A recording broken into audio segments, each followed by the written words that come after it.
Halo para pendengar dimanapun kalian berada. Gue baru aja kelar maraton Steins Gate beberapa kali untuk nyari detail kecil. Anime ini terakhir kali gue tonton ketika masih SMP atau SMA awal. Jadi ketika gue tonton ulang anime ini, gue merasa seperti menonton Steins Gate untuk pertama kalinya. Gue belajar dari pengalaman di video Kimi no Na wa kemarin, dimana hanya gara-gara gue ngejelasin ulang timeline ceritanya dengan cara menghubungkannya dengan detail kecil yang gue temukan. Lalu banyak banget yang berkomentar kalau tidak ada detail kecil di dalam video itu dan itu hanyalah video penjelasan tentang alur cerita. Padahal jelas-jelas sudah gue sebutin tentang radio di dalam kamar, iPhone dan sebagainya. So di video ini bakal gue pisah secara jelas mana yang detail kecil dan mana yang recap cerita. Nah sebagai pengantar, ini adalah penjelasan singkat mengenai alur cerita Steins Gate. Gue ucapin terima kasih banyak untuk Coach Syafima dan Muhammad Raditya. Kalian yang udah nonton sampai tamat pasti notice kalau episode 1 bukanlah awal cerita, melainkan berada di pertengahan cerita Steins Gate. Sehingga bisa gue bilang kalau awal cerita Steins Gate dimulai dari episode 23, tepatnya setengah awal episode 23. Di sini ada dua OKB. OKB pertama mulai dari episode 23 dan OKB kedua mulai dari episode 1. Setelah OKB pertama gagal menyelamatkan Kurisu, dia pun putus asa dan cerita berlanjut ke Steins Gate 0. Nah, karena kegagalan itu, OKB kedua yang berada di episode 1 benar-benar melihat kematian Kurisu. Akhirnya cerita Steins Gate pun dimulai dari episode 1 sampai 22. Ketika OKB kedua sampai di episode 23, barulah OKB pertama dari Steins Gate 0 mengirim pesan untuk membantu OKB kedua. Singkat cerita, OKB kedua mencoba sekali lagi dan berhasil menyelamatkan Kurisu. Lalu cerita Steins Gate pun lanjut sampai tamat dan terhubung ke cerita di movie. Nah, itu tadi adalah penjabaran singkat alur cerita Steins Gate menurut gua. Oke, kita sekarang masuk ke detail kecil yang gua temukan. Detail pertama, coba perhatikan gambar mesin gacha di episode 1. Di situ tidak ada gambar Metal Whooper, melainkan hanya siluet Whooper bertuliskan secret. Inilah yang membuat Metal Whooper menjadi barang langka karena termasuk item secret. Detail kedua, coba perhatikan kotak surat lab masa depan yang terkunci dengan gembok. Nah, detail ini bakalan connect dengan penjelasan di bagian akhir cerita. Detail ketiga, ini adalah detail yang mungkin tidak diketahui anak milenial zaman sekarang, yaitu nama John Titor, komputer IBM 5100, dan CERN adalah nama yang beneran ada di dunia nyata. Pada masa itu, sekitar 2000-an awal, kisah tentang orang Amerika bernama John Titor yang mengaku sebagai penjelajah waktu sangat populer di internet. Nah, semua informasi ini kemudian digunakan sebagai dasar cerita di dalam Steins Gate. Detail keempat, ketika Kurisu di episode 1 ngambil HP-nya OKB, dia berkata kalau baterai HP itu habis dan OKB hanya ngomong sendiri. Padahal sebelum dan sesudah sini nih, kita bisa melihat kalau baterai HP OKB penuh, yang berarti OKB sama sekali tidak berbohong tentang HP-nya yang bakalan mati kalau dipakai orang lain. Detail kelima, di episode 1 ini, Mayuri lagi ngejahit baju berwarna pink. Itu adalah baju yang nantinya akan dia berikan kepada Rukako. Detail keenam, karena efek tekanan dari Pond Wave terlalu kuat, kaki meja yang menahannya pun patah. Nah, untuk mencegah hal ini, Pond Wave pun ditaruh di lantai dan menyebabkan lantai sangat bergetar setiap kali digunakan. Detail ketujuh, di episode 3, Kurisu berkata kalau Steins Gate adalah campuran bahasa Jerman dan Inggris, yang mana Stein kalau dalam bahasa Jerman berarti batu dan Gate dalam bahasa Inggris berarti gerbang. Detail ke-8, lu bisa lihat kalau Kurisu punya refleks yang sangat tinggi. Ketika Mayuri baru membuka microwave dan percikan listrik mulai muncul, Kurisu sudah langsung balik badan dan lari duluan. Detail ke-9, ketika OKB menerima pesan, Suzu berkata pesan dari orang mati. Perkataan ini keluar karena di masa depan, Kurisu, OKB, dan Taru masih hidup hingga mesin waktu tercipta, yang artinya Mayuri tidak ada di masa depan. Makanya ketika Suzu berkata apakah itu pesan dari orang mati, dia sebenarnya sudah tahu kalau Mayuri bakalan mati di garis dunia ini. Detail ke-10, kita bisa melihat kalau Mayuri tersenyum ketika OKB mengembalikan kartu emasnya. Detail ke-11, dulu ketika gua pertama kali nonton, gua rada bingung kenapa jaket yang dipakai Kurisu terlihat seperti mau jatuh. Tapi setelah gua perhatikan scene ini, yaitu Kurisu yang sedang memperbaiki jaketnya setelah ditarik OKB, barulah ketahuan kalau model jaketnya memang seperti itu. Detail ke-12, Taru ngomong kalau Kurisu ternyata tsundere. Nah, sifat tsundere Kurisu bisa kita lihat ketika scene di tempat cuci baju. Kurisu awalnya ngomong kalau urusan pakaian dia serahkan kepada petugas hotel, tapi ternyata setelah berpisah dengan OKB, dia malah balik lagi ke tempat itu dan mencuci pakaiannya sendiri. 13. Ketika Moeka masuk ke dalam lab, dia langsung memfoto IBM 5100. Nah, kalau kalian notice, ketika perhatian OKB teralihkan, Moeka langsung menggunakan kesempatan itu untuk mengirim foto IBM 5100 ke FB. Hal ini bisa kita lihat dari pergerakan mata Moeka yang seperti melihat kesempatan ketika OKB berpaling. 14. Karena pada zaman dulu untuk mengirim pesan dengan pager harus menggunakan kode angka, makanya untuk membuat sebuah pesan, Taru membutuhkan tabel translasi dari huruf Jepang ke angka pager yang bisa kita lihat di layar monitornya. 15. Coba perhatikan wallpaper komputer Taru. Di situ terlihat jelas logo Mei Queen Nyan Nyan. Nah yang aneh, bukannya Mei Queen Nyan Nyan di garis dunia ini sudah nggak ada ya? Kok bisa wallpaper Taru masih menggunakan logo ini? Kalau kita coba hubungkan dengan penjelasan Taru sebelumnya, di mana Mei Queen sekarang berubah jadi kedai kentang, artinya kedai kentang itu menggunakan logo Mei Queen Nyan Nyan, makanya logo itu masih ada di komputernya Taru. 16. Ketika Suzu mendengar berita tentang teroris, kita sempat diperlihatkan scene komputer dengan suara mesin, yang menjadi pertanda kalau komputer itu sedang menyala.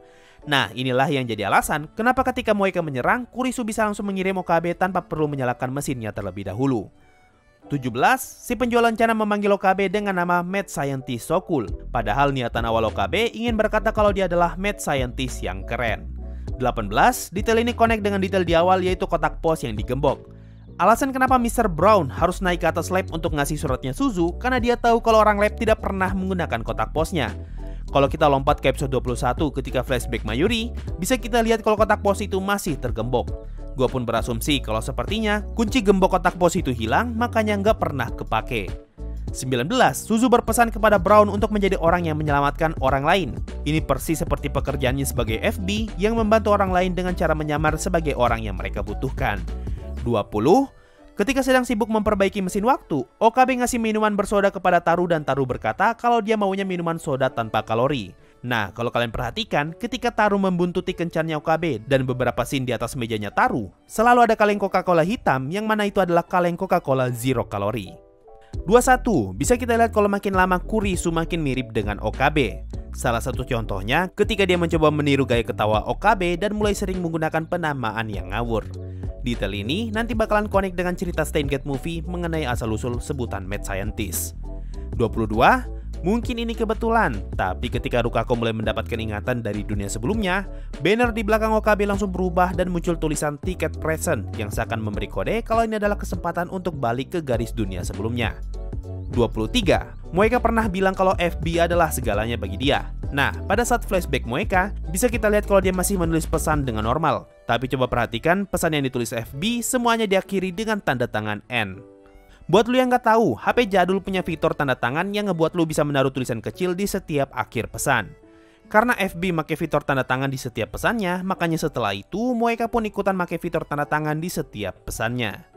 24. Di episode 21 bisa kita lihat ada scene TV menyala dengan kaca pecah. Ini artinya untuk bisa lompat ke waktu sebelumnya, Okabe sampai nekat menjebol bengkelnya Brown agar bisa menyalakan TV 42 inchinya.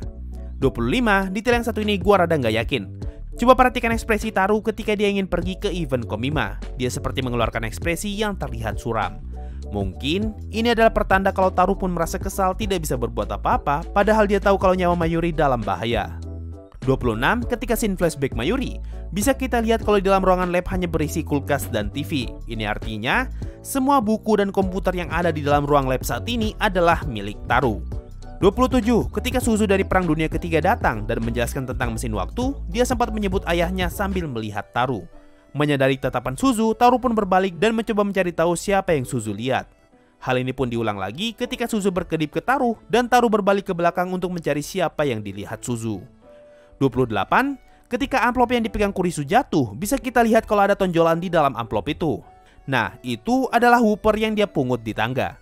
Karena Whooper pertama adalah metal, makanya posisi amplop itu masih bisa dilacak ketika terjadi kebakaran.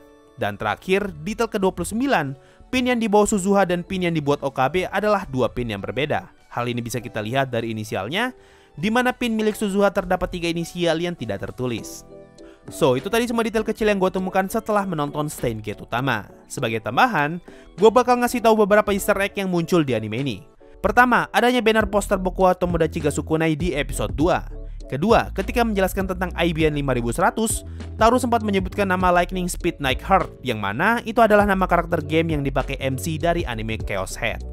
Oh ya, by the way, buat lu yang nggak tahu, Steins Gate, Chaos Head, Robotic Notes, dan Occultic 9 berada dalam satu universe.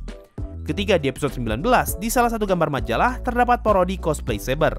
Dan keempat, semua future gadget dari 1-7 menggunakan referensi nama atau bentuk dari franchise lain, seperti lightsaber Star Wars, baling-baling bambu Doraemon, referensi dari Metal Gear Solid, dan masih banyak lagi. Kalau pengen tahu, gue bakal taruh linknya di deskripsi. Nah, sekarang adalah beberapa tambahan dari DM di Instagram gue. Pertama, ada dari Agustinus Agung PW. Dia ngasih saran untuk ngejelasin bagaimana caranya gender suatu anak bisa dipengaruhi hanya dengan makan sayur. Kalau kalian penasaran dengan jawaban dari pertanyaan ini, bisa langsung aja baca artikel yang gue taruh di kolom deskripsi. Intinya, kata artikel itu, pada tahun 2010 ada penelitian yang menemukan fakta kalau hamil bayi perempuan bisa dipengaruhi dengan pola makan. Dan kedua, ada dari Larm. Dia ngasih detail mengenai umurnya Suzu.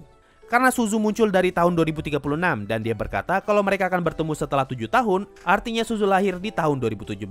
Jadi kalau 2036 dikurangi 2017, berarti umur Suzu saat itu adalah 19 tahun. Oke, mungkin itu saja untuk kali ini. Makasih semua yang sudah mendengarkan sampai di titik ini. Sampai jumpa di video berikutnya, dan bye-bye. Yo, waktunya Saweria, ada dari Indramayu Kota Mangga. Nih bang, buat beli kuota. By the way, thanks atas pembahasan auranya. Makasih bro, dikit lagi gua bakal bahas aura.